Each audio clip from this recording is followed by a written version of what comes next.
আলহামদুলিল্লাহি বিলা সাবাবিন আলহামদুলিল্লাহি বিলা তালাবিন আলহামদুলিল্লাহি বিলা আদাদিন আলহামদুলিল্লাহি হাত্তা ইয়ারদা।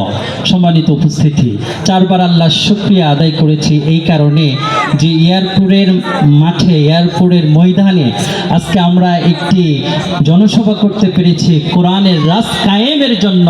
সেজন্য আবারও বলছি আলহামদুলিল্লাহ। সম্মানিত উপস্থিতি, আমরা বিশ্বনবী মুহাম্মদ সাল্লাল্লাহু আলাইহি ওয়াসাল্লামের জামানায় একটি বদর যুদ্ধ দেখতে পেয়েছিলাম। সেই বদর যুদ্ধ হয়েছিল ইসলামকে জমিনে কায়েম করার জন্য। সামনের যে নির্বাচন, আমরা মনে করি এই নির্বাচন বাংলাদেশে একটি বদর যুদ্ধের প্রতিচ্ছবি হবে ইনশাআল্লাহ। আমরা মনে করি আমাদের জনবল দিয়ে আমরা ক্ষমতা দেখাতে চাই না, আমাদের সাহায্যকারী হচ্ছেন মহান আল্লাহ। প্রিয় উপস্থিতি, আমরা মনে করি যে ঢাকা 19 আসন থেকে যদি আমাদের আফজাল ভাই সংসদ সদস্য হতে না পারে, এই ঢাকা 19-এর মুসলমানদের অন্তরে কোরআনের মায়া নাই, বলেন ঠিক কি না?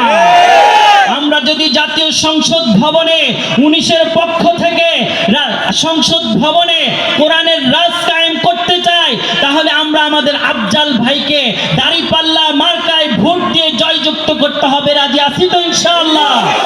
ইনশাআল্লাহ।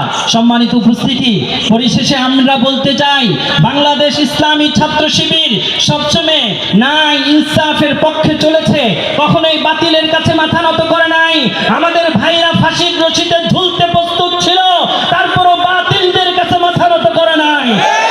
জালিম, তোমরা অপরাধী, ক্ষমতায় রেখে সেজন্য তোমাদেরকে হেলিকপ্টারে করে ভারত উড়িয়ে নিয়ে যাওয়া হয়েছে, বলেন ঠিক কিনা?